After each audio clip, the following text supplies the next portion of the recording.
Okay. So what is the chapter in chemistry? ठीक. Particles.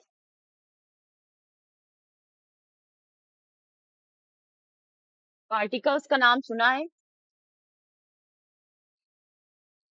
क्या होता है पार्टिकल्स, किसे कहते हैं?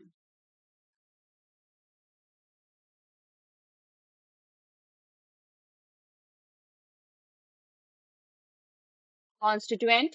पार्टिकल्स जैसे कॉन्स्टिट्यूएंट मैटर.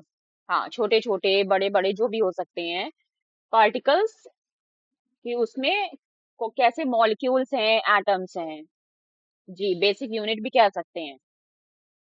तो पार्टिकल्स का मतलब तो ठीक है, पार्टिकल्स क्या होता है इसका आपको सेंस भी है कि टाइनी पार्टिकल्स मतलब टाइनी. कॉन्स्टिट्यूएंट पार्टिकल्स मतलब जो रिलेटिंग थिंग है जिससे बना है. पार्टिकुलेट मतलब क्या होता है?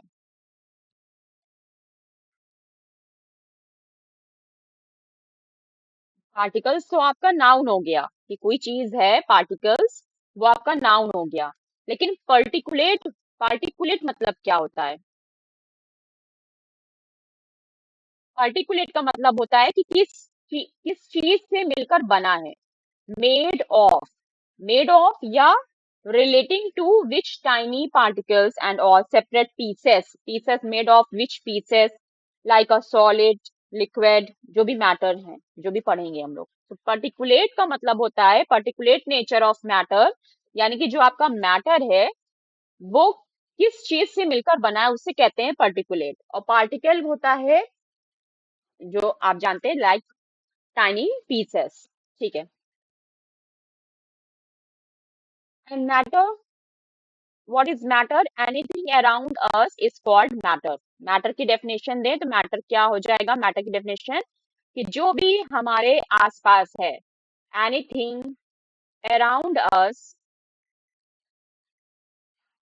Anything around us are called matter. अगर इसकी साइंटिफिकली डेफिनेशन दें, विच ऑक्युपाइज स्पेस, क्या होना चाहिए? स्पेस ऑक्युपाई करे. और दूसरी चीज हैविंग मास, कुछ ना कुछ मास जरूर हो. कुछ ना कुछ मास जरूर हो. आपसे मैं अभी क्वेश्चन नहीं पूछ रही हूँ, जब टेस्ट में क्वेश्चन पूछा जाता है तब वहां बोला करिए डेफिनेशन एंड ऑल. अभी सिर्फ समझाया जा रहा है तो उसको समझिए. जब आपसे एग्जाम्पल्स पूछा जाएगा तब आप बताइएगा definition. So why do we study this chapter? सबसे पहली बात ये है कि हम इसको पढ़ेंगे क्यों. So we can not see air. अगर हम एयर को देख नहीं सकते तो हम ये कैसे बताएंगे कि वो स्पेस ऑक्युपाई कर रही है या उसके पास मास है या नहीं है? तो क्या एयर को हम मैटर नहीं कहेंगे, जबकि एयर हमारे आसपास एटमॉस्फेयर में सब जगह है. तो how does it add weight to an inflated balloon? तो क्वेश्चन होता है कि जब एयर को हम लोग देख ही नहीं सकते तो हम ये कैसे एक फैक्ट देते हैं, एक रिजल्ट देते हैं कि जब कोई बलून को हम फुलाएंगे एयर से तो वो उसमें वेट आ जाएगा. डिफ्लेटेड, इन्फ्लेटेड करेंगे जब, इन्फ्लेटेड बलून, खाली बलून में जब हवा भरेंगे तो कैसे उसमें भार आ जाता है. तो air is made up of tiny particles. हर चीज जो भी मैटर है वो टाइनी पार्टिकल्स से मिलकर बना है. कैसे पार्टिकल से मिलकर बना है? Tiny particles. These particles occupies space and have मास. ऐसा माना जाता है कि इनके पास, पार्टिकल्स के पास स्पेस होता है, occupies space and having mass, यानी कि वो मैटर होते हैं. When air enters a balloon, a large number of particles get inside it. These particles add to the mass of the balloon, thus increasing in weight, its weight. तो कहने की बात है कि ठीक है एयर में वेट आ रहा है लेकिन एयर को हम देख नहीं पा रहे हैं. तो क्या हर मैटर को हम सिर्फ इसी डेफिनेशन से बाइंड कर देंगे कि anything around us is called matter and occupies having mass, जबकि एयर को तो हम देख ही नहीं पाते. तो यही यही वजह है कि एयर को भी अगर हम मैटर कह रहे हैं तो हमें एयर हो गया, सोफा हो गया, बेड हो गया, अलमीरा हो गया, कंप्यूटर हो गया, लैपटॉप हो गया, जो भी मैटर हमारे अराउंड है, पास्ता हो गया, पिज्जा हो गया, दाल चावल हो गया, उसकी जब तक हम केमिकल स्टडी ना कर लें, उसके फिजिकल पार्ट्स के बारे में, उसके फिजिकल एटम्स के बारे में हम अगर जब तक स्टडी ना कर लें, वो कैसे अपना नेचर चेंज कर रहा है, ये सब जब तक ना पढ़ लें उसके अरेंजमेंट को, तब तक हम उसके नेचर को, मैटर के नेचर को नहीं जान सकते हैं। और इसी मैटर के नेचर को, कि एयर हमको दिखती नहीं है लेकिन फिर भी हमारे आसपास है, अच्छा उसमें मास भी होता है, अच्छा उसे मैटर भी कहते हैं, तो हम एयर के नेचर को जानने के लिए इस चैप्टर को पढ़ेंगे। ठीक। फिर what is matter composed of, matter किस चीज से बना है। How can we show that matter is made of tiny particles, तो यहीं पे आपको इसका आंसर मिल गया कि मैटर जो है वो बहुत छोटे छोटे छोटे छोटे पार्टिकल्स से मिलकर बना है, जिसे हम बाद में एटम्स एंड मॉलिक्यूल्स में डिस्क्राइब करेंगे, और फिर फर्दर इनको डिस्क्राइब कर दिया जाता है इलेक्ट्रॉन, न्यूट्रॉन, प्रोटॉन्स में। तो आपको एक एक्टिविटी, यहाँ पे चॉक पाउडर एक्टिविटी कराई जा रही है। कैसे आपको लिखना होगा, ये आंसर के फॉर्म में है, मैं आपको रीड नहीं करके बताऊंगी, मैं आपको बस समझाऊंगी कि है क्या, सिग्निफिकेंस क्या है। कि जैसा कि आप देख रही हैं कि एक चौक लिया, चौक को पीसा एंड मोर्टर एंड पेसिल में उसको पीसा, ठीक है, तो हमने क्या, एकदम पाउडर बना लिया। उस पाउडर, यानी कि तुमने देखा एक बड़ी सी चौक रही होगी, उस बड़ी सी चौक का हमने क्या बना लिया, एक पाउडरिश फॉर्म बना लिया। इसी पाउडर में से अगर हम एक टाइनी पार्टिकल ले लें, एक टाइनी पार्टिकल, जो यहाँ पे छोटा सा मैंने डॉट, ये वाला डॉट बनाया है, तो क्या इस टाइनी पार्टिकल को हम इसी मोटर एंड पेसल से पीस सकते हैं, तोड़ सकते हैं? विश्वास नहीं कर सकते हैं। क्यों? क्योंकि इस मोटर पेसल पेसल की सिर्फ इतने ही ज्यादा क्षमता है कि इतना ही पाउडर उसको बना सकता है।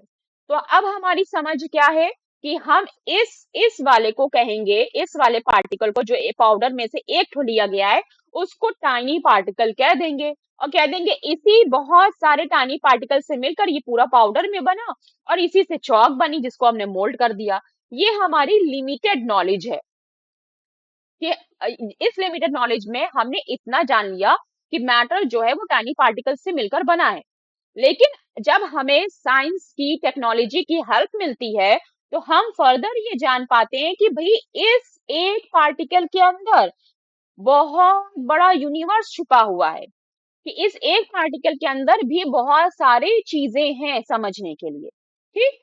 तो अगर पूछा जाए कि आप कैसे एग्जिबिट करेंगी कि टाइनी पार्टिकल से बना है, तो हम किसी भी चीज को उसके छोटे छोटे पीसेस, कॉन्स्टिट्यूएंट पीसेस में तोड़ेंगे, तो हमें समझ में आ जाएगा कि वो छोटी छोटी चीजों से मिलकर बना है। Okay.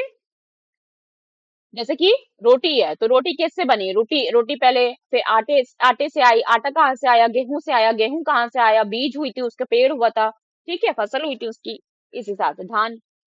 Why is it important to understand the nature of matter? It helps us explain everyday observations. मतलब हम जो कुछ भी physics, chemistry, biology and all the sciences and all the things पढ़ेंगे, उसमें हमें चीजों को समझने के लिए जरूरी है कि हम उस चीज का नेचर भी समझे। अच्छे से एक्सप्लेन करने के लिए जरूरी है कि हम नेचर ऑफ मैटर को समझे। It helps in understanding physical and chemical changes. किस तरह से किसी चीज में, अगर हम बलून को हथौड़े से पीटेंगे तो क्या होगा, और अगर हम बलून को जला देंगे तो क्या होगा। It helps in the development of medicine, materials and new technologies. अब हमने बलून को रबर से पीटा, तो हमने ये देखा कि बलून फटता नहीं है जल्दी, ठीक है, तो क्या इस बलून को हम जूते के नीचे लगा सकते हैं एज अ सोल? कितना मोटा बलून थिकनेस रखें। फिर हमने देखा कि बलून जल जाता है, तो क्या हम इसको सिलेंडर के ऊपर पर चढ़ा सकते हैं, क्या हम इससे स्पैचुला बना सकते हैं? नहीं बना सकते। तो ये हमें आगे की जो इन्वेंशंस है उसमें मदद करता है, रिसर्च में मदद करता है नेचर ऑफ मैटर को पढ़ना। It helps in solving real life problems just like pollution control, storage of gases, cooking, digestion, etc.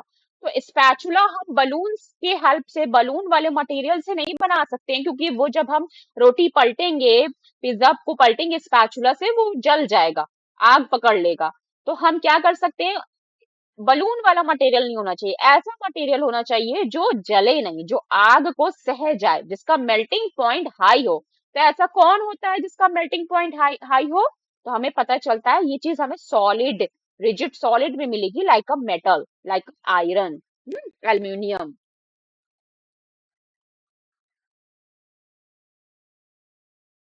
What can we do by understanding the nature of matter? Predict how matter will behave in different conditions. ठंडी में balloon जो है वो ठंडी में सिकुड़ा रहेगा, गर्म करेंगे तो पिघल जाएगा। हाँ, उसको पानी भर देंगे, उसमें बर्फ जमा देंगे तो वो बर्फ जम जाएगा, और फिर उसको अगर हम, मतलब different things explain changes in states of matter, कि पानी है उसको जमा देंगे तो बर्फ बन जाएगा, बॉईल कर देंगे तो वेपर बन जाएगा, वेपर को और ज्यादा हीट दे देंगे तो वो प्लाज्मा बन जाएगा, गैस की जो कह सकते हैं मैटर की जो फोर्थ स्टेट होती है plasma. Design new materials with desired properties, new material जैसे कि स्पैचुला हम बलून के मटेरियल से नहीं बना सकते, हमको मेटल मेटल की जरूरत होगी, आयरन, एल्यूमिनियम, जिससे हम यूटेंसिल्स बना सकते हैं, किचन यूटेंसिल्स बना सकते हैं। Understand natural phenomena scientifically. ठीक। तो मैटर की डेफिनेशन क्या होगी? तो बहुत सारे फिलोसफर गुजरे हैं साइंस, जिन्होंने फ्रेंच में एंटोनियो लेवॉइजर गुजरे, जिन्होंने कहा कि matter is anything which has mass and occupies space. Acharya Kanad ने, जो इंडियन फिलोसफर थे अराउंड 500 बीसीज में, ये बताया कि according to Acharya Kanad everything in the universe is made of tiny particles, indivisible particles called परमाणु। यानी कि इन्होंने क्या दिया था, आचार्य कानंद ने कि अब हम इसको फर्दर डिवाइड नहीं कर सकते, जिन्हें हम परमाणु कहेंगे। This idea was written in his work Vaisheshika Sutras. तो ये इंपॉर्टेंट है, इस बुक में पूछा जाएगा, उसमें आपकी बुक से इंपॉर्टेंट है। तो this is moments, note it.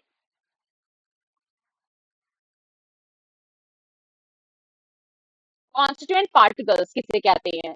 जो जिन, जैसे चौक है, द चौक जिन चीजों से मिलकर बनी है उन्हें हम उनका कॉन्स्टिट्यूएंट पार्टिकल्स कहेंगे। जैसे पानी है, पानी H2O से मिलकर बना है, तो H2O में हाइड्रोजन है और ऑक्सीजन है, तो हाइड्रोजन और ऑक्सीजन क्या है, इसके कॉन्स्टिट्यूएंट पार्टिकल्स हैं।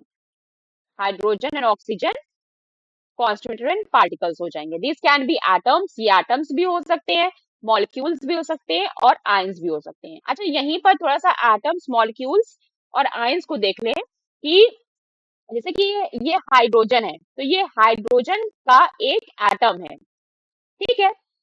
हाइड्रोजन के दो एटम मिलकर हाइड्रोजन का एक मॉलिक्यूल बनाते हैं। ये सब कुछ वन वन है, ये वन एटम है, वन मॉलिक्यूल है, ठीक है।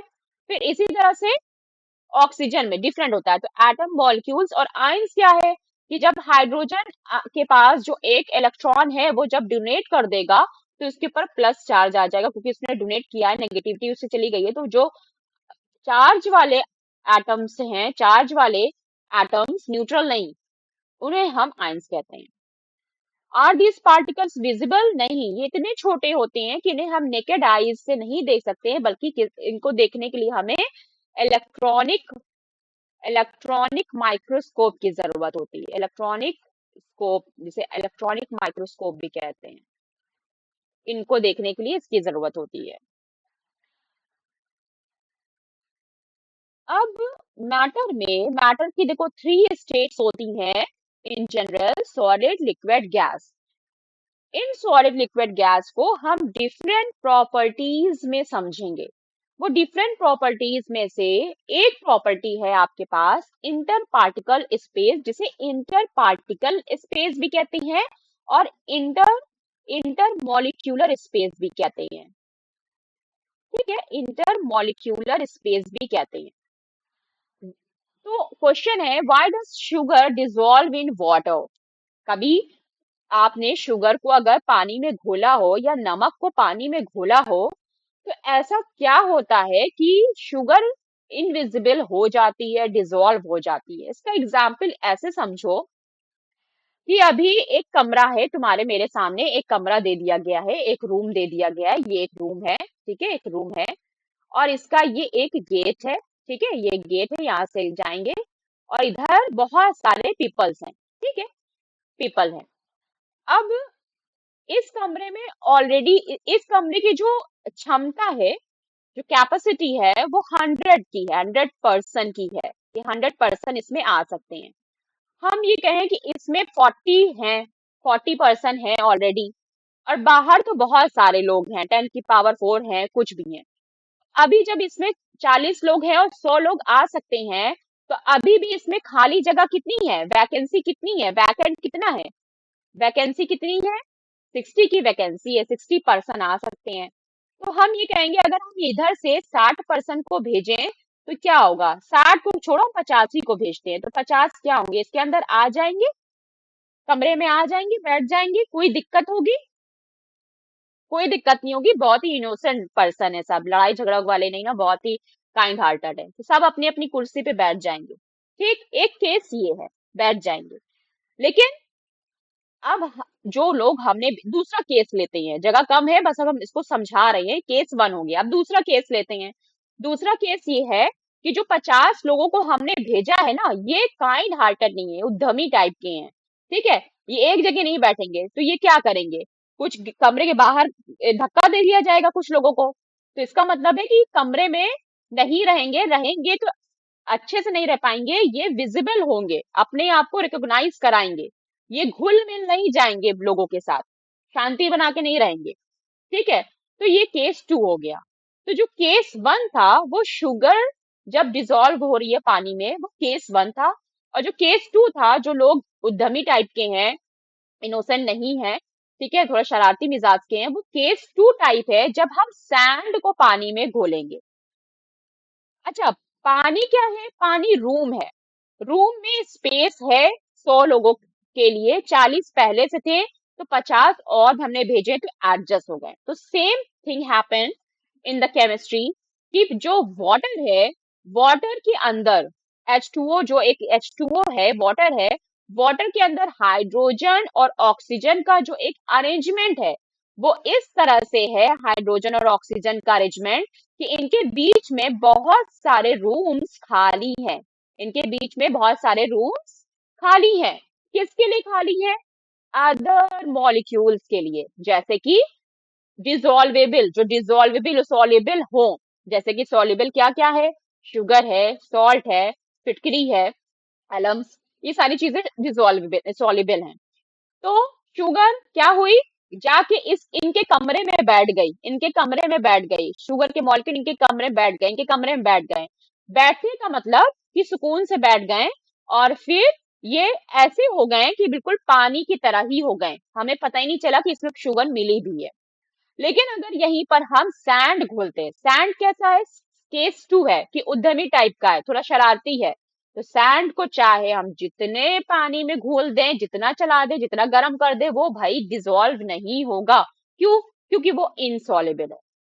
तो इस क्वेश्चन में, इस एक्टिविटी में आपने क्या क्या चीजें सीखी कि अगर कोई सॉल्युबल थिंग, सॉल्युबल मैटर किसी दूसरे सॉल्यूशन में अगर घुला जा रहा है, तो वो सिर्फ और सिर्फ इसलिए घुला जा रहा है कि जो सॉल्वेंट है, जो सॉल्वेंट है, पानी आपका यहाँ पे सॉल्वेंट की तरह काम करेगा, जो ज्यादा मात्रा में होता है वो सॉल्वेंट होता है, जो चीनी है जो कम है वो सॉल्यूट होता है। तो जो सॉल्वेंट है, सॉल्वेंट में इंटर मॉलिक्यूलर स्पेसेस हैं, यानी कि उनके जो मॉलिक्यूल्स हैं वो इस तरह से दूर दूर अरेंज हैं कि उनके बीच में इंटर मॉलिक्यूलर स्पेस है, और इस स्पेस के होने की वजह से जब भी हम इसमें कोई दूसरा पार्टिकल ऐड करेंगे, तो क्या होगा, वो दूसरा पार्टिकल इनके बीच में जाके बैठ जाएगा और इनके साथ एक बॉन्ड बना लेगा और हंसी खुशी इसी में इन्हीं की तरह होके रहेगा, ये पता ही नहीं चलेगा कि दूसरा पार्टिकल है। लेकिन अगर कोई अनसॉल्युबल पार्टिकल होगा तो वो इनके साथ घुलेगा नहीं, अलबत्ता इट डजंट मैटर कि इनके बीच में इंटरमॉलिक्यूलर स्पेस है या नहीं है। कमरे में जगह थी, लेकिन जो केस 2 के लोग थे वो इतने शरारती थे, इतने कि वो कुछ लोगों को खुद भी बाहर गिरे जा रहे थे, वो कमरे में एडजस्ट होके नहीं रह रहे थे। लेकिन केस 1 के लोग इतने अच्छे, इनोसेंट और सॉल्युबल टाइप के थे कि कमरे में घुल मिल कर रह जा रहे थे। बताइए, बात समझ में आई? The sugar particle get surrounded by water particle and spread uniformly. और ये आपका sugar disappear but still present in water. This happens because inter particle space और इंटर मॉलिक्यूलर स्पेस। तो कोई भी चीज अगर किसी चीज में घुली जा रही है, घुली जा रही है, घुली जा रही है, तो इसका मतलब यही है कि जो सॉल्वेंट है, जो ज्यादा मात्रा में जिसमें हम चीजों को घोल रहे हैं, उसमें स्पेसेस हैं, कमरे हैं, रूम्स हैं, इंटरमोलिकुलर स्पेसेस हैं, दो पार्टिकल्स के बीच में स्पेस है, और इसीलिए जो सॉल्यूट है जिसको हम घोल रहे हैं वो इसमें घुला चला जा रहा है। That's it. अब यहाँ पे आपको डेफिनेशन भी पूछा जा सकता है, तो these space, the space present between the particles of matter is called inter particle space या इंटरमोलिकुलर स्पेस। ये आपकी डेफिनेशन हो गई। Does inter particle space differ in solid liquid gas? Of course. यही इंटर पार्टिकल स्पेस और intermolecular space का arrangement solid में, liquid में, गैसेस में, प्लाज्मा में डिफरेंट डिफरेंट होता है, तभी तो सॉलिड सॉलिड होता है, तभी तो लिक्विड गैस से अलग होता है, तभी तो गैस वेपर और प्लाज्मा से अलग होती है। तो yes, it is minimum in solid. Solid में बहुत मिनिमम होता है, इतना मिनिमम होता है कि इनके जो पार्टिकल्स है वो एक दूसरे के एकदम करीब करीब करीब करीब होते हैं, और इसीलिए इनमें जो इंटरमोलिकुलर मोशन होता है वो सिर्फ वाइब्रेशन होता है। लेकिन लिक्विड में कैसा होता है? सॉलिड से थोड़ा सा ज्यादा होता है, सॉलिड से थोड़ा सा ज्यादा होता है, इसीलिए वाटर यूनिवर्सल सॉल्वेंट है, सब चीज को अपने में घोल लेता है। फिर अल्कोहल वगैरह आते हैं। और गैसेस में इंटर पार्टिकल स्पेस कैसे होते हैं? बहुत दूर दूर होते हैं, इस तरह से बहुत दूर दूर होते हैं। कैसा होता है इनका अरेंजमेंट? रैंडम अरेंजमेंट होता है।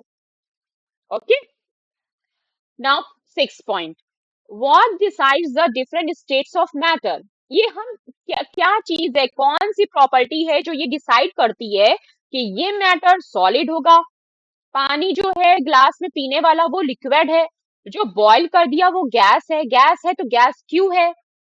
कि है तो सभी H2O, आइस भी H2O है, ग्लास में जो बॉटल में पानी रखा है वो भी H2O है, और जो भाप बना है वो भी H2O है, लेकिन ये डिफरेंट डिफरेंट क्यों हो रहा है?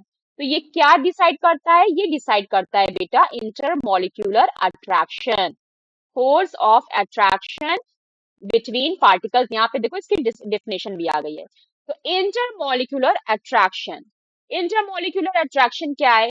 एक न्यूटन का लॉ है सिंपल, कि यूनिवर्स में हर किसी पार्टिकल के बीच में, हर दो पार्टिकल्स के बीच में एक अट्रैक्टिव और रिपल्सिव फोर्स अपने आप काम करता है एट अ पर्टिकुलर डिस्टेंस, जब वो एक दूसरे के पर्टिकुलर डिस्टेंस मेंटेन करते हैं। फॉर एग्जाम्पल, कि तुम स्कूल जाती हो, पब्लिक प्लेस पे जाती हो, तुम पब्लिक प्लेस पे पब्लिक से हैंडल करती हो, ठीक है, तो तुम्हें किसी से तुम्हारी फ्रिक्वेंसी मैच करती है तो तुम उसके तरफ अट्रैक्ट होती हो, उससे बात करती हो, उससे अपने फीलिंग्स का इंट्रैक्शन वगैरह करती हो, ठीक है, एक लिमिटेशन में, ठीक है। फिर तुम घर आ जाती हो तो तुम उसके बारे में सोचती हो, अच्छा उसने, मेरी फ्रेंड ने मुझे यही फैक्ट्स बताए, उसने मेरे बारे में ये बताया। अब तुम वापस फिर उसके पास जाती हो तो तुम्हें फिर से अच्छा लगता है और फिर तुम्हें उससे अट्रैक्शन फील होता है। और लेकिन अगर तुम्हें स्कूल में 3 दिन के लिए बंद कर दिया जाए तुम्हारे फ्रेंड्स के साथ, तो तुम्हें कैसा लगेगा? तुम बोर हो जाओगे, तुम्हें घर में पेरेंट्स की याद आने लगेगी, अपने सिबलिंग्स की याद आने लगेगी। ऐसा क्यों हुआ? ऐसा इसलिए हुआ कि जिस फ्रेंड से तुम्हें अट्रैक्शन फील हो रहा था वो डिस्टेंस की वजह से हो रहा था। जब तुम्हें टाइम गैप मिलता था, डिस्टेंस मिलता था, तब जब तुम घर में रहती थी तो उसके बारे में सोचती थी, समझती थी, तुम्हें स्पेस मिलता था, और फिर जब वापस जाती थी तो तुम्हें मजा भी आता था। और फिर स्कूल से घर आने की भी एक ललक रहती थी कि जाके पेरेंट्स को, सिबलिंग्स को इसके बारे में सब कुछ बताना है। लेकिन अब जब हमने ये वो डिस्टेंस ही खत्म कर लिया तो तुम उसी फ्रेंड से जो अट्रैक्शन था वो रिपल्सन में चेंज हो गया। तो इसी तरह से न्यूटन का लॉ है कि हर दो चीज के बीच में एक पर्टिकुलर डिस्टेंस मेंटेन करने पर अट्रैक्शन होता है, यानी कि जब वो दूर रहेंगे तो उनके बीच में अट्रैक्शन होगा, वो दोनों करीब आएंगे। लेकिन जब वो बहुत ज्यादा करीब आ जाएंगे पर्टिकुलर डिस्टेंस से तो उनके बीच में रिपल्सन शुरू हो जाएगा। यहाँ पे चार्ज वगैरह कुछ भी नहीं है, बस हर पार्टिकल के लिए ऐसा होता है।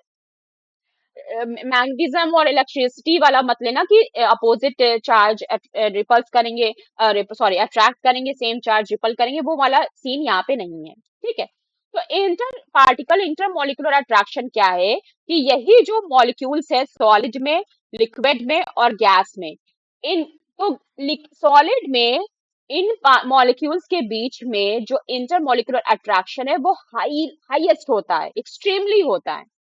तो जिसमें एक्सट्रीमली होगा अट्रैक्शन तो क्या होगा, उस वो एक दूसरे के साथ एकजुट होकर रहेंगे। लिक्विड में यही अट्रैक्शन सॉलिड से थोड़ा कम हो जाता है और गैस से बहुत ज्यादा होता है।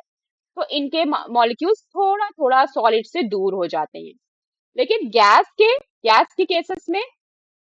के केसेस में इंटर पार्टिकल अट्रैक्शन बहुत ही ज्यादा कम होता है, नेग्लिजिबल, इतना कम होता है कि हम उससे वेरी वीक या हम कहते हैं नेग्लिजिबल, उसको इतना कम होता है कि हम उसको नेग्लिजिबल कर सकते हैं, इग्नोर कर सकते हैं। और यही वजह है कि गैस के मॉलिक्यूल्स रैंडम कहीं पर भी मोशन करते रहते हैं अपनी बाउंड्रीज। आई बात समझ में? Three beakers, ice cube, water, steam, सब हॉट वाटर है। स्टीम, स्टीम का मतलब हॉट वाटर, सभी H2O है। Solid, liquid, gas. Take ice in a beaker, the particle are tightly packed होंगे। Ice has fixed shape and volume, तो इसका मतलब ये समझ में आता है कि जो सॉलिड होता है इसका शेप एंड वॉल्यूम फिक्स्ड होता है। और ऐसा क्यों हो रहा है? स्ट्रॉन्ग इंटरमोलिकुलर अट्रैक्शन की वजह से। लिक्विड अगर ले लें तो लिक्विड फ्लोज करता है, बह जाता है, इसका शेप और वॉल्यूम तो फिक्स होता है, शेप अनफिक्स्ड होता है। शेप ये कंटेनर कर लेता है और वॉल्यूम क्या होता है? वॉल्यूम फिक्स्ड होता है। अगर 1 लीटर का दूध तुमने एक बॉटल में दूध वाला लेकर आया और उसने उस 1 लीटर के दूध को तुमने एक पॉट में लिया तो क्या उसका वॉल्यूम चेंज हो जाता है? ऐसा नहीं होता ना। 1 लीटर ही दूध देके गया है और तुमने 1 लीटर दूध ही लिया है। अब चाहे बर्तन चेंज होगा तो उसका सिर्फ शेप चेंज होगा, वो कंटेनर का शेप एक्वायर करेगा। और स्टीम में क्या है? स्टीम का वॉल्यूम घट बढ़ सकता है डिफरेंट डिफरेंट फिजिकल कंडीशंस और किसी भी डायरेक्शन में हो जाती है, और जिस कंटेनर में भरी जाती है उस पूरे को भर लेती है। तो सपोज कि अगर हमारे पास 5 लीटर की गैस है और उसको हमने 10 लीटर के कंटेनर में भरा है, तो वो 5 लीटर की गैस पूरे पूरे 10 लीटर के कंटेनर में घूमेगी। अगर हम उसको 20 लीटर के कंटेनर में भी भर देंगे तो वो पूरे 20 लीटर के कंटेनर में घूमेगी। ठीक। और उसको गैस क्यों कहते हैं? क्योंकि उसमें इंटरमोलिकुलर अट्रैक्शन बहुत कम होता है। तो कंक्लूजन क्या निकला कि intermolecular attraction decreases, particle move freely and change the state. जैसे जैसे कम होता चला जाएगा, सॉलिड में बहुत ज्यादा था, सॉलिड से लिक्विड में आए, लिक्विड में इंटरमोलिकुलर अट्रैक्शन कम हुआ तो मॉलिक्यूल्स दूर दूर होके ट्रो फ्रो मोशन करने लगे, ऐसे ऐसे मोशन करने लगे। यही अभी जब सॉलिड में थे तो सिर्फ वाइब्रेट कर रहे थे, अपनी जगह पे वाइब्रेट कर रहे थे, ये थोड़ा सा यहाँ से यहाँ तक मोशन करने लगे। और गैस में तो रैंडम मोशन करने लगे, पार्टिकल यहाँ से यहाँ पे। क्यों? क्योंकि इंटरमोलिकुलर स्पेस बढ़ गई। कैसे बढ़ गई? इंटरमोलिकुलर फोर्स ऑफ अट्रैक्शन घट गया, नेग्लिजिबल हो गया। तो दो प्रॉपर्टी अभी तक आपने पढ़ी, inter particle space and the second one is intermolecular force of attraction, और दोनों की डेफिनेशन हो गई। अब ये है मैटर। मैटर दो तरीके, pure substance and mixture. Pure substance में आपके एलिमेंट्स कंपाउंड्स आ जाते हैं और मिक्सचर में होमोजीनियस हेट्रोजीनियस आ जाते हैं। जस्ट कि फ्लो चार्ट है, इसमें आपको कुछ ज्यादा स्टडी नहीं करनी है। ठीक है, ये आपको अलग से पूरा जब चैप्टर है इस पे, प्योर सब्सटेंस का चैप्टर है, वो उसमें आप पढ़ेंगे। इसमें आपको सिर्फ सॉलिड लिक्विड गैस करना है। अब यहाँ पे आपके पास बहुत सारे क्वेश्चंस हैं। Why does the smell of अगरबत्ती spread all around a room? जब भी आप कोई परफ्यूम लगाती हैं या कोई भी फ्रेग्रेंस लगाती हैं या किचन में जब खाने की खुशबू एरोमा निकलता है स्पाइसेस का, तो वो पूरे किचन में पूरे घर में क्यों फैल जाता है? या कोई भी फाउल स्मेल क्यों फैल जाती है? कोई भी स्मेल, कोई भी इस तरह की फ्रेग्रेंस या फाउल स्मेल क्यों फैल जाती है? इसलिए फैल जाती है क्योंकि वो एयर के पार्टिकल्स के ऊपर बैठ जाती है और बैठ के एयर जो गैस होती है वो रैंडम मोशन करती है, दूर तक मोशन करती है, और जब दूर तक मोशन करती है तो एक कमरे से दूसरे कमरे डिस्टेंस हमें वो चीज, वो फ्रेग्रेंस महसूस होने लगती है, फील होने लगती है, because the gas particle move randomly and have large in inter particle spaces. यही वजह है, गैस का यही बता रहे थे कि उसको जिस भी कंटेनर में रखोगे वो उस पूरे कंटेनर में घूमेगी। ठीक, गैस का यही है। इसलिए देखो जब आग वगैरह कहीं से लगती है तो एक दरवाजा, दो दरवाजा, तीन दरवाजा, सब जगह के दरवाजे खोल दिए जाते हैं। दरवाजे जब खोल दिए जाते हैं तो धुआं कितनी ही दूर तक जाता है, क्यों जाता है? क्योंकि वो गैसियस फॉर्म में है। Why do we get wet when we are in the rain even if we are not moving? मतलब अगर हम लोग एक जगह पे खड़े भी रहें तब भी हम लोग भीग जाते हैं। Rain water particles are in the motion and can enter the space in our clothes. तो डिफरेंट चीज, अगर सॉलिड भी है तो सॉलिड भी डिफरेंट टाइप्स के हैं। आयरन, लोहा भी एक सॉलिड है, और शर्ट, शर्ट भी एक सॉलिड है। लेकिन दोनों में फर्क क्या है? लोहे को तुम क्रश नहीं कर सकती हो, मुट्ठी में ऐसे फिस्ट में बंद करके क्रश नहीं कर सकती हो, दबा नहीं सकती हो। लेकिन शर्ट को ऐसे मुट्ठी में, पूरी शर्ट को, सॉफ्ट शर्ट है तो उसको पूरा मुट्ठी में बंद कर सकती हो। तो दोनों में फर्क है। और फर्क किस वजह से है? पार्टिकल्स के अरेंजमेंट से। दोनों है सॉलिड्स, लेकिन पार्टिकल्स का अरेंजमेंट मैटर डिसाइड करेगा। और चूंकि स्पेस होता है क्लोज में, इसलिए जो वाटर पार्टिकल्स हैं, वाटर के जो मॉलिक्यूल्स हैं, वो इन स्पेसेस में जाके घुस जाते हैं और कपड़े को गीला कर देते हैं, और हम लोग भी गीले हो जाते हैं। Why do gases have low density? Gas की डेंसिटी, डेंसिटी क्या होता है? डेंसिटी क्या होता है? मास पर यूनिट वॉल्यूम। ठीक है, मतलब वॉल्यूम का मतलब, अगर हमने एक इस क्यूब ले लिया,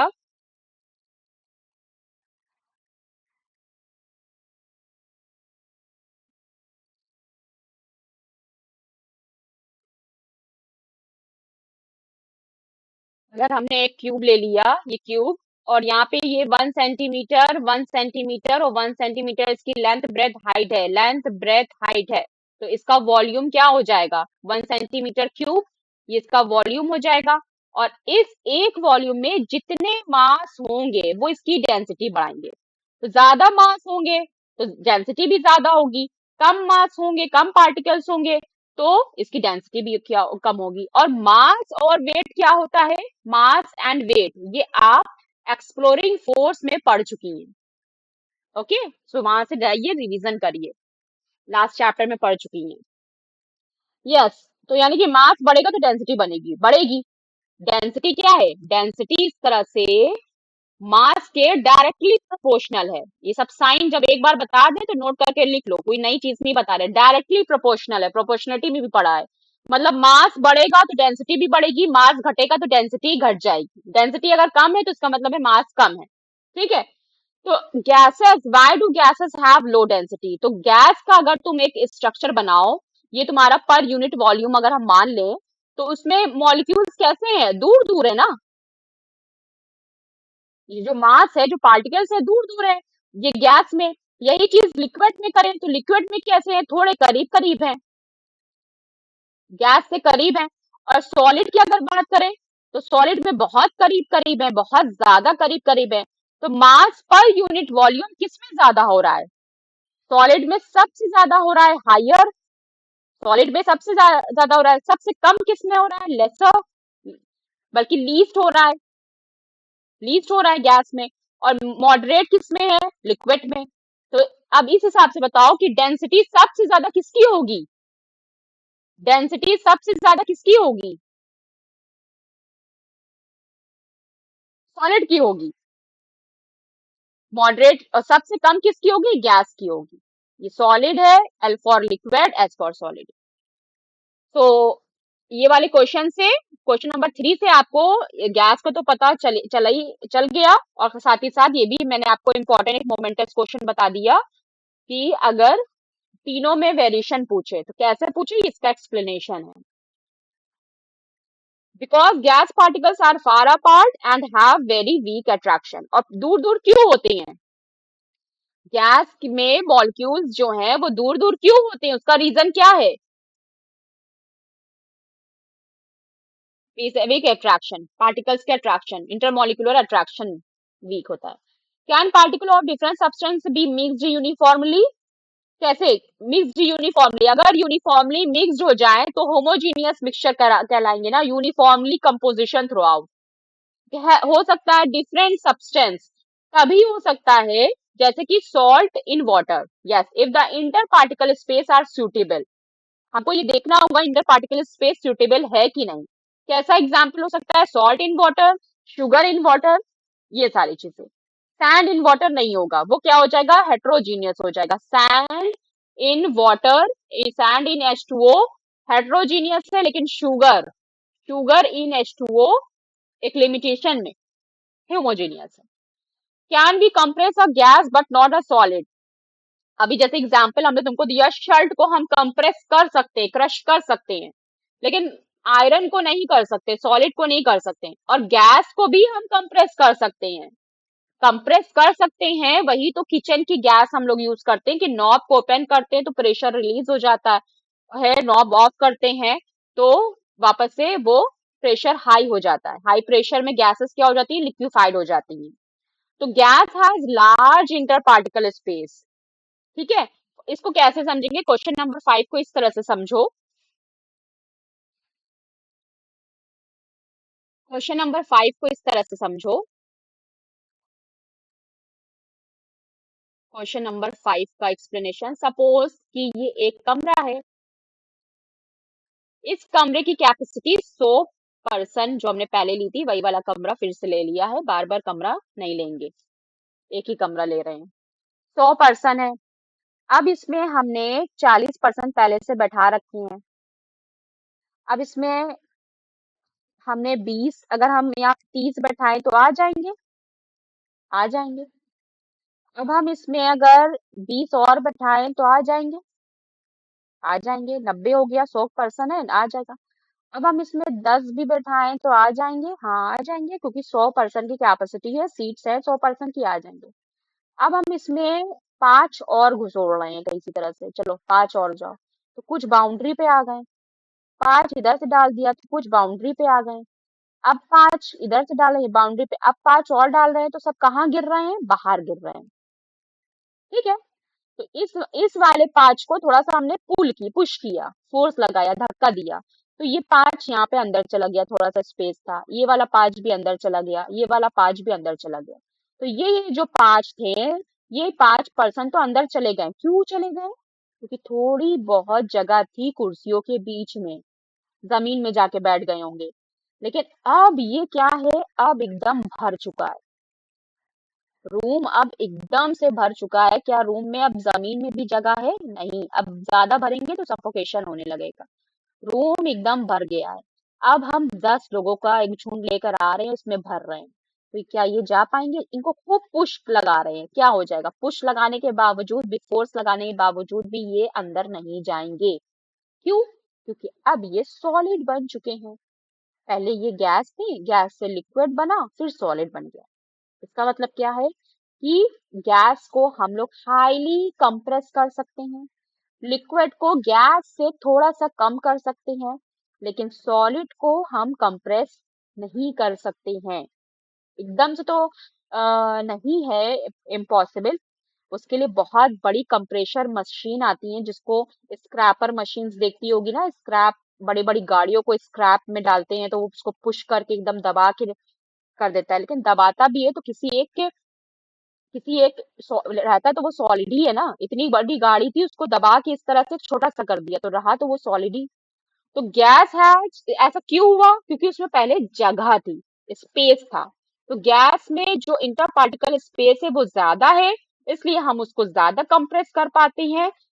लिक्विड में कम करते हैं, लेकिन सॉलिड में inter molecular space very less, जिसके वजह से हम उसको कंप्रेस करने के लिए very very very very extremely high pressure देना हो। Clear? So gas has large particle space which cannot be reduced by applying pressure. ठीक है, why can we why can we compress a gas but not a solid? तो solid क्यों नहीं कर पाते? Which can be reduced by applying pressure, यानी कि थोड़ा सा भी प्रेशर डालेंगे तो वो गैस क्या हो जाएगी, कंप्रेस हो जाएगी। लेकिन सॉलिड में ऐसा नहीं हो पाता है। सॉलिड में वेरी लेस होते हैं, very very less, extremely less होते हैं इंटर पार्टिकल स्पेस। जब इंटर पार्टिकल स्पेस ही लेस होते हैं तो उनमें स्पेस नहीं होता दबने का, और हम highly pressure, extremely pressure required होता है उनको कंप्रेस करने के लिए।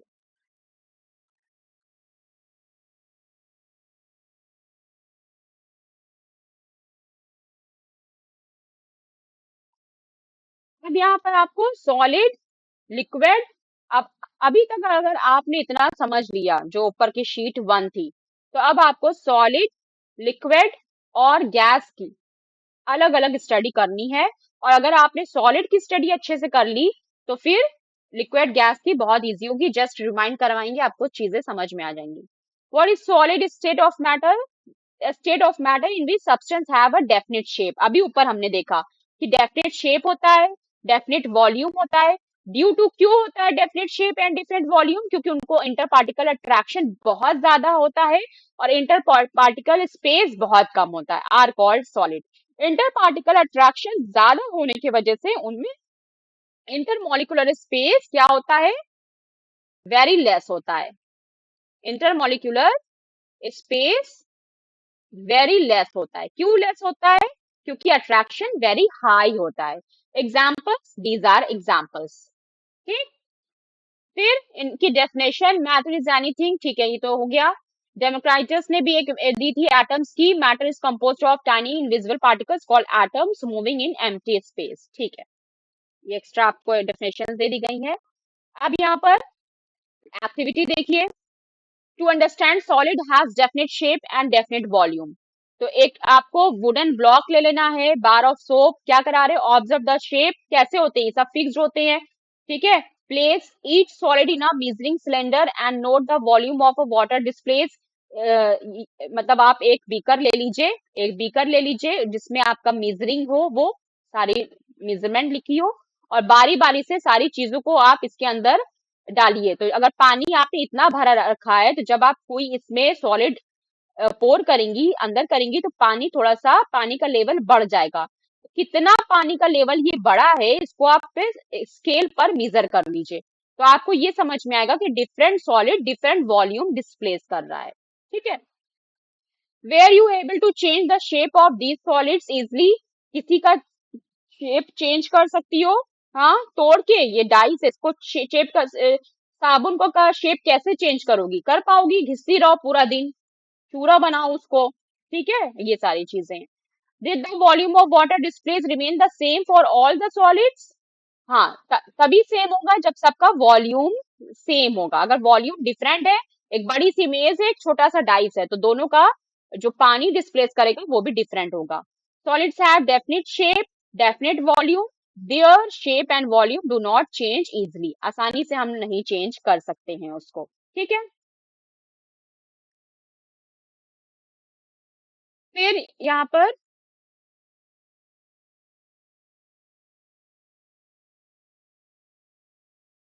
फोर्थ वाला देखिए। Inter particle space in solids, जो कि हम अभी ऊपर पढ़ ही चुके हैं, वेरी लेस होता है, टाइटली लिटिल स्पेस होता है, टाइटली होते हैं, रिजिड, रिजिड का मतलब एकदम ठोस, इनकम्प्रेसिबल, उनको कंप्रेस नहीं किया जा सकता। फिर से वही क्वेश्चन पूछ रहे हैं, why solid are not compressible? Because it has very less intermolecular space between the matter. ठीक है, सॉलिड्स में जो बिटवीन बिटवीन द पार्टिकल्स जो स्पेस है वो बहुत कम है, जगह ही नहीं है, तो कैसे कंप्रेस होगा? ठीक है, अदरवाइज इनको कंप्रेस करने के लिए वेरी एक्सट्रीमली हाई प्रेशर चाहिए होगा। Why is it difficult to compress a solid? Because there are very little, वही चीज हमने आपको बता दी, held together by strong forces, इनके बीच में strong forces होता है, इसलिए वो टाइटली जुड़े होते हैं एक दूसरे से। फिर देखिए, particle arrangement in solid, particle are very closely packed, very strong interparticle attraction, particle has fixed position, ठीक है, they can vibrate about their mean position, एक ही जगह पे रह के वाइब्रेट करते रहते हैं, हिलते रहते हैं। वाइब्रेशन, फोन वाइब्रेशन करता है ना, वाइब्रेशन करते हुए दूसरी जगह तो नहीं चला जाता। मूव होना, वाइब्रेट करना अलग चीज होती है। What kind of movement do particles in a solid have? कैसा मूवमेंट होता है सॉलिड्स में, कैसा मूवमेंट होता है? वाइब्रेट करते हैं अबाउट देयर फिक्स्ड पोजिशंस। ठीक है। अब यहाँ पे देखो एक एक्टिविटी करा रही है। पिक्चर देख के ही समझ में आ गया होगा क्या एक्टिविटी है। ठीक है, यहाँ पे एक लोहे की रॉड ली गई है, ये रॉड है, इसको कैंडल से गर्म किया जा रहा है। क्या, what do you observe? The free and, this is free and, ये फ्री एंड है और इसको हॉट किया जा रहा है, वन एंड को हॉट किया जा रहा है। The free end of the rod vibrates, ये वाला जो फ्री एंड है वो वाइब्रेट करने लगेगा, मतलब उसमें गर्माहट आने लगेगी। What does this show? Particle in solid have increased vibration on heating. ऐसा क्यों हो रहा है? क्योंकि जब हम सॉलिड को गर्म करेंगे तो सॉलिड में जो पार्टिकल्स हैं उनका वाइब्रेशन तेजी से बढ़ जाएगा, और वाइब्रेशन तेजी से इतना बढ़ जाएगा कि ये जब जो थोड़ी सी जगह पे वाइब्रेट कर रहे थे अब उससे थोड़ी सी ज्यादा जगह पे वाइब्रेट करने लगेंगे। जैसे जैसे जैसे जैसे हम इसकी हीटिंग बढ़ाते जाएंगे, टेम्परेचर बढ़ाते जाएंगे, इनमें ये मोशन वाइब्रेशन से बदलकर इतना ज्यादा हो जाएगा कि ये मेल्ट होने लगेंगे, और मेल्ट होते होते ये लिक्विड की तरफ ट्रांसफॉर्म होना शुरू कर देंगे। और इसी तरह से अगर हम किसी लिक्विड को फिर गर्म करेंगे, टेम्परेचर करेंगे, तो लिक्विड जितना नॉर्मली बिहेव करते हैं, मोशन करते हैं, वो उतना ज्यादा रैंडम मोशन करने लगेंगे कि वो भाप बनने लगेंगे, गैसियस फॉर्म में आ जाएंगे, और उनके बीच का जो फोर्स ऑफ अट्रैक्शन है बिटवीन द पार्टिकल्स वो वीक हो जाएगा, और इस तरह से लिक्विड ट्रांसफॉर्म कर जाएगा गैस में। So this is how कि one matter interchange into another matter. How is this possible? Due to just because of heating effect. ठीक है, ये काइनेटिक एनर्जी से रिलेटेड होता है, उसको हम इंट्रोड्यूस नहीं करा रहे हैं, बस आपको इतना बताया जा रहा है यहाँ पर कि जैसे ही हम किसी मैटर को गर्म करते हैं, उसका टेम्परेचर रेज करते हैं, तो उसकी जो काइनेटिक एनर्जी होती है, क्या होती है? हाँ, काइनेटिक एनर्जी शायद पढ़ा भी हो। तो टेम्परेचर, टेम्परेचर हम जितना बढ़ाएंगे काइनेटिक एनर्जी उतनी ज्यादा बढ़ेगी। और काइनेटिक एनर्जी है क्या? काइनेटिक एनर्जी वो एनर्जी है जो पार्टिकल्स को उनके मोशन के वक्त मिलती है। तो जिस पार्टिकल में, जिसके मैटर के पार्टिकल में जितनी ज्यादा काइनेटिक एनर्जी होगी वो उतनी ही तेजी से मोशन करेगा। तो देखा जाता है कि गैस की काइनेटिक एनर्जी, गैस के पार्टिकल्स की काइनेटिक एनर्जी सबसे ज्यादा होती है, लिक्विड में मॉडरेट होती है, और सॉलिड के पार्टिकल्स की काइनेटिक एनर्जी सबसे कम होती है। अब यहाँ पे आपको 5 वाले में एक फिजिकल प्रॉपर्टीज ऑफ सॉलिड दे दी जा रही है ताकि आप पूरा चैप्टर आसानी से अंडरस्टैंड कर सकें। क्या क्या है प्रॉपर्टीज में? Shape and volume. Explanation, fixed होता है। क्यों फिक्स्ड होता है? डेफिनेट शेप और डेफिनेट वॉल्यूम होता है क्योंकि ये टाइटली पैक्ड होते हैं, वाइब्रेट मोशन करते हैं, ऐसे फ्लो नहीं करते हैं कि कुछ भी शेप बन जाएगा, फ्रीली मूव करती है लिक्विड और गैस, इसलिए उनका शेप वॉल्यूम फिक्स नहीं होता। एग्जाम्पल आपको दे दिया, स्टोन। रिजिडिटी का मतलब क्या है? ठोस होते हैं, स्ट्रॉन्ग इंटरमोलिकुलर अट्रैक्शन होता है जो इन्हें एक दूसरे, इनके पार्टिकल्स को कस के बांधे रहता है, जिसकी वजह से डाइस, ऐसा नहीं है कि डाइस का टेबल का तुम सो के उठती हो तो तुम्हारी चेयर का शेप बदला रहता है। जैसे लड़कियों का नहीं, मुंह फूला जाता है 5-5 मिनट में, और मुंह खुश हो जाती है, कभी मुंह फुला के बैठ जाती हैं, तो उनमें रिजिडिटी नहीं होती है। ठीक है, ये ऐसे समझो। तो कुर्सियां जो रख के जाती हो, स्टडी टेबल वगैरह, लैपटॉप वगैरह, ऐसा तो नहीं है ना कि स्क्रीन एक बार की फूल गई हो, कीबोर्ड से एक बार के फूल गए हो फिर बाद में नॉर्मल हो गए हो, नहीं, ऐसा नहीं है। तो ऐसा क्यों नहीं है? क्योंकि उनके वो सॉलिड्स हैं और इंटर मॉलिक्यूलर अट्रैक्शन उनमें बहुत ज्यादा है जो उनको मेंटेन रखता है एक ही पोजीशन पर। इनकम्प्रेसिबिलिटी की बात करें तो इनकम्प्रेसिबल होती है, यानी इनको हम दबा नहीं सकते, कंप्रेस नहीं कर सकते, क्योंकि इनमें इंटरमोलिकुलर स्पेस वेरी लेस होता है। You can not compress a stone. Example, density, अभी हमने आपको पूरा समझाया कि डेंसिटी किसे कहते हैं।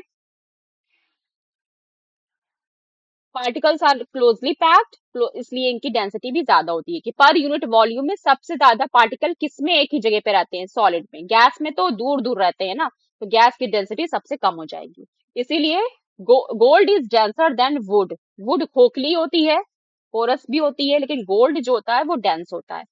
गोल्ड भी आपका सॉलिड है, वुड भी आपका सॉलिड है, लेकिन सॉलिड की ही वैरायटी में बहुत सारे आपको वैरायटीज मिल जाएंगी सेक्शन में। मेल्टिंग पॉइंट की बात करें तो हायर मेल्टिंग पॉइंट होता है, फिक्स्ड होता है। Solid melt at a fixed temperature where enough heat is given to overcome particles attraction, यानी कि उनके पार्टिकल्स के अट्रैक्शन को तोड़ने के लिए काम करती है, और जिसके वजह से उनके पार्टिकल्स के बीच में जो अट्रैक्शन है वो टूटता है, काइनेटिक एनर्जी बढ़ती है और वो मेल्ट होना शुरू हो जाता है। जैसे कि ice melt eight 0 degree Celsius, लेकिन आयरन मेल्ट कितने पे होता है? 1538 डिग्री सेल्सियस पे। तो डिफरेंट सॉलिड्स का मेल्टिंग पॉइंट भी डिफरेंट है, लेकिन पर्टिकुलर है, फिक्स्ड है। हार्डनेस की बात करें तो सॉलिड हार्ड होते हैं। क्यों हार्ड होते हैं? क्योंकि रिजिड होते हैं, अट्रैक्शन होता है, ये सारी बातें। जैसे कि डायमंड इज वेरी हार्ड, दुनिया में सबसे ज्यादा जो हार्ड मटेरियल है वो डायमंड है। ब्रिटलनेस, भंगुरता, some solids break into pieces on applying force, like a glass को कस के दबा दो टूट जाएगा, चौक को दबा दो तो टूट जाएगा। ठीक है। कंडक्टिविटी, किसकी कंडक्टिविटी है? हीट एंड इलेक्ट्रिसिटी की। तो अगर हम सॉलिड को, मेटल्स को गर्म करेंगे या मेटल्स में करंट प्रवाहित करवाएंगे, फ्लो करवाएंगे, तो उसमें करंट फ्लो होता है due to their free electrons. Copper conduct electricity, wood doesn't. Wood भी है सॉलिड, लेकिन वुड कंडक्टिविटी में नहीं आता। सॉल्युबिलिटी की बात करें तो भाई ये बिल्कुल भी सॉल्युबल नहीं होते हैं। आयरन सॉल्युबल नहीं है। Some solid dissolve in water, other do not. Sugar solid है, डिसॉल्व होता है, लेकिन सैंड नहीं होता। जिंक नहीं होता, जिंक की कीलें नहीं होती। लोहे का कचड़ा नहीं होता, लोहे की डस्ट डिसॉल्व नहीं होती। लस्टर, चमक की बात करें तो कुछ सॉलिड्स में चमक होती है उनके शाइनी सरफेस की वजह से, जैसे कि गोल्ड, सिल्वर आर लस्टर। ठीक। आज हम इतना ही रखते हैं सॉलिड का। अगर आपने इतना जितना आज है वो सही से समझ लिया, तो आप लिक्विड और गैस में हमें ज्यादा समझाने की आपको जरूरत नहीं रहेगी। ठीक है। तो चलिए आज के लिए बस इतना ही। इतना अच्छे से स्टडी करिए, अपने बुक के थ्रूली स्टडी करिए कि बुक में क्या है।